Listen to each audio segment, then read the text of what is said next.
everybody, and welcome back to the podcast. I am Malachi, and with me is a Nikki Butcher. Hey everyone, today we're diving into the role of a forensics investigator, what they actually do, how their day-to-day works, and what it takes to become one.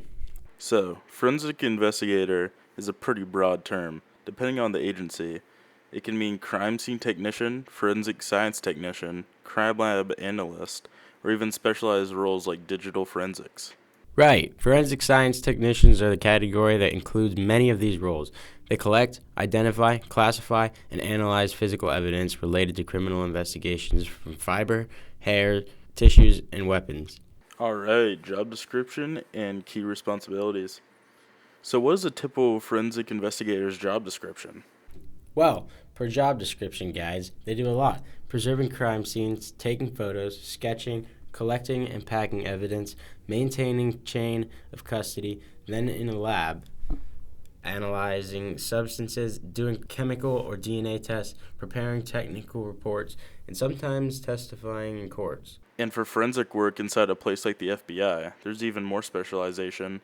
The FBI's laboratory division uses cryptanalysis, document analysis, trace evidence, latent fingerprints, chemistry, basically applying science to clues at crime scenes. Exactly. So depending on where you work, a local crime lab, a state lab, or a federal lab like the FBI, the role can tilt more towards field work or lab work. Let's talk about the day in the life of a forensic investigator. How do they spend their time? For crime scene technicians, part of their day could be traveling out to crime scenes, photographing, logging evidence, labeling, preserving, packaging, and bringing it to the lab. According to the BLS, forensic science technicians working crime scenes may work non-standard hours. And in the lab, they might run DNA analysis, do microscopic or chemical testing, consult with toxologists or specialists, run quality controls, and write up detailed reports that will be used in court. Yes, plus they often train on the job. The BLS notes that forensic science technicians typically need on-the-job training, especially to learn lab specialties, and that training can take less than a year, depending on the area.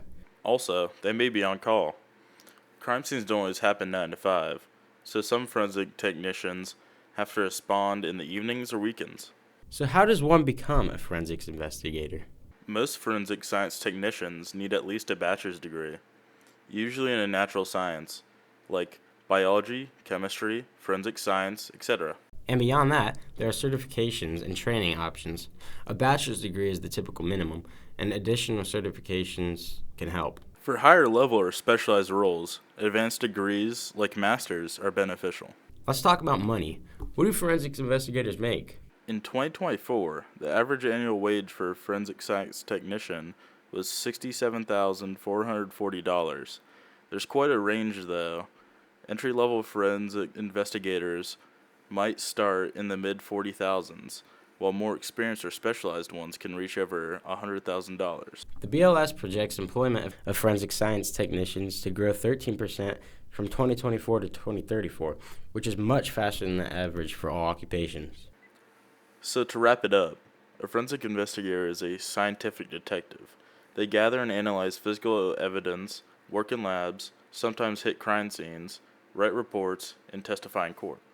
To get in, you typically need a bachelor's in science field, plus on-the-job training.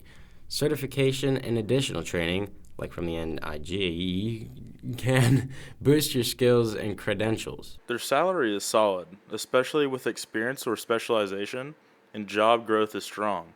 Plus, agencies like the FBI provide high-impact technical career paths.